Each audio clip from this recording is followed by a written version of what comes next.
9 people walked into the Ural Mountains. None of them came back. When rescuers found their camp, the tent was ripped open from the inside, and their bare footprints led into the snow, vanishing into the frozen darkness.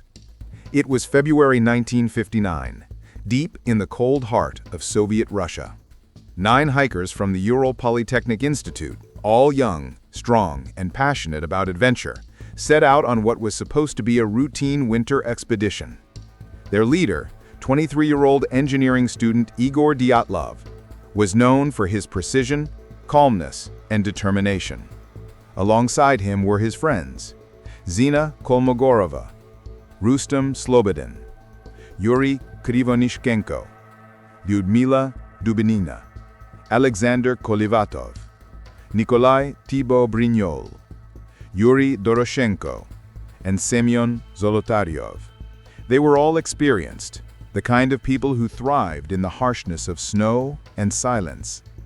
Their plan was to reach Mount Otorten, a remote peak in the Ural Mountains, ski across the range, and return within 2 weeks. They laughed, sang, and documented every step of their journey in diaries and photographs, the kind of innocent records that would later become chilling clues. One of them, a student named Yuri Yudin, became ill shortly after the expedition began and had to turn back. That decision saved his life. "If I hadn't gotten sick," he said decades later, "I would have been the 10th body." For the next days, the group moved deeper into the mountains, battling wind, snow, and temperatures that dropped to -30 degrees Celsius. On February 1st, they made their final camp on the slope of Kholat Syakhl, a Mansi name meaning Mountain of the Dead. No one knows why they chose such an exposed, steep area instead of the forest below, where there was more shelter from the wind. Some investigators believe they got lost.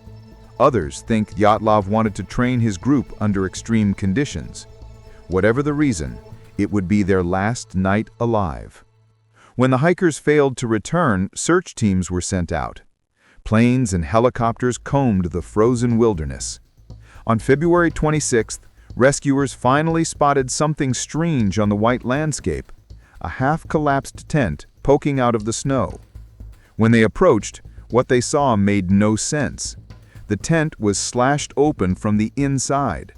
Inside lay the group's belongings: boots, jackets, food, cameras, diaries. Everything was in place as if they had left in the middle of the night in a rush, but the most terrifying part were the footprints. Dozens of them, visible in the snow, leading away from the tent, barefoot or wearing only socks.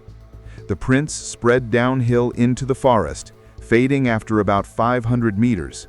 It looked like they had run from something.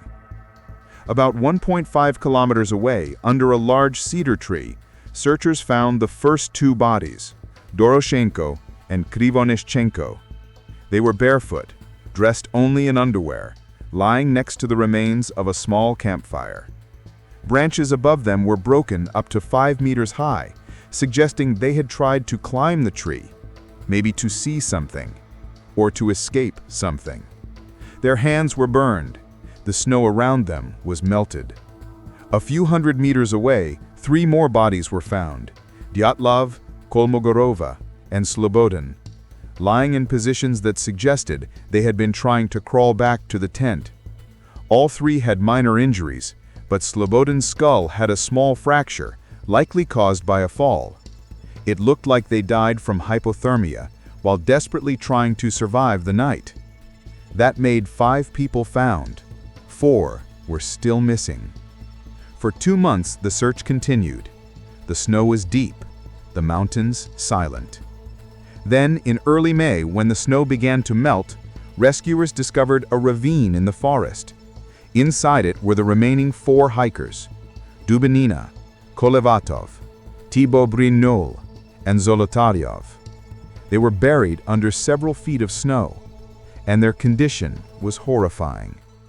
Dubinina's chest was crushed, her ribs broken as if hit by an immense force.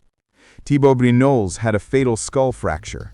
Zolotaryov had broken ribs too, yet no external wounds. Dubinina's tongue was missing. Her eyes were gone. Some of their clothes were radioactive. It was like something had torn through them without leaving marks. The investigators were baffled. There were no signs of a struggle, no footprints other than those of the hikers, no animal tracks, no evidence of another person. The tent had been ripped open from the inside, as if they had been terrified and needed to escape immediately. But from what? The official Soviet investigation concluded that the hikers died from an unknown compelling force. That phrase only deepened the mystery.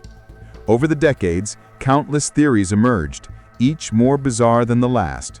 Some believed it was an avalanche. Others thought it was military testing, aliens, or even Yeti attacks.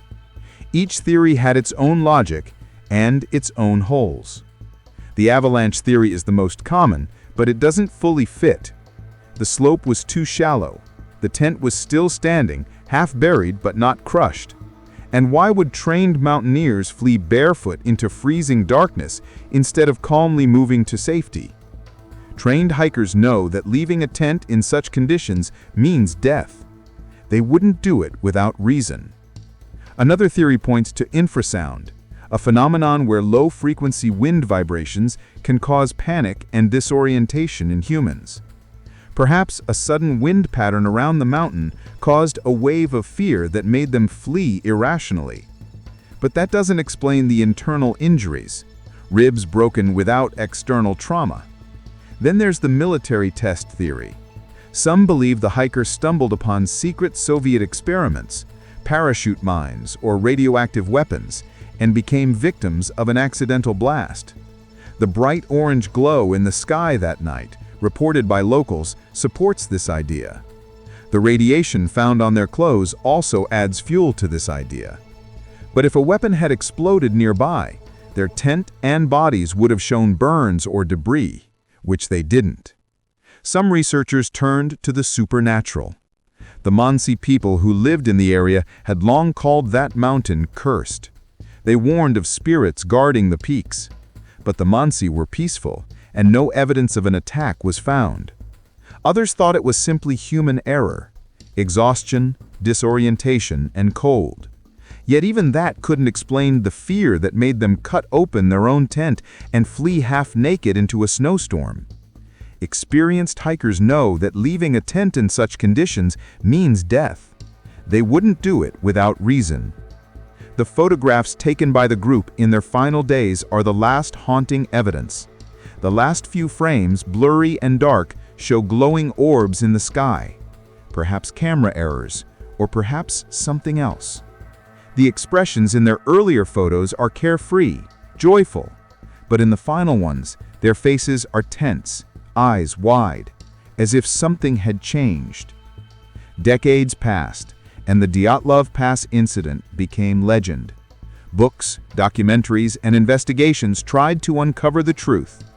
In 2019, the Russian government reopened the case, claiming that a small avalanche was responsible. But even that explanation feels incomplete. No avalanche traces were ever found, and the pattern of injuries still doesn't match. Yuri Yudin, the sole survivor, spent his entire life haunted by the mystery. In interviews, he said he often imagined what his friends went through that night. He said, "They were my family. I still see them, smiling, alive. Then I wake up, and I remember they're gone." In the decades since, countless adventurers have visited the site, now officially called Dyatlov Pass.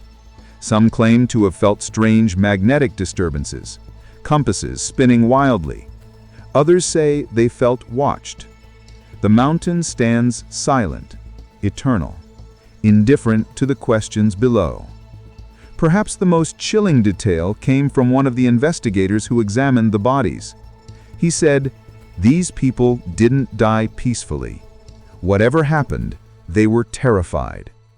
No one knows what they saw that night, what drove 9 strong young people to tear open their tent and run barefoot into the icy dark. The mountain never gave back the truth. It only returned their bodies. And so the Dyatlov Pass incident remains one of the greatest unsolved mysteries in history. A frozen puzzle, locked beneath the snow, whispered about in every true crime circle. A story where the only witness is the wind. Even now, if you stand on that cold slope at night, with the snow whispering under your boots, you might hear it too, the echo of 9 voices fading into the storm.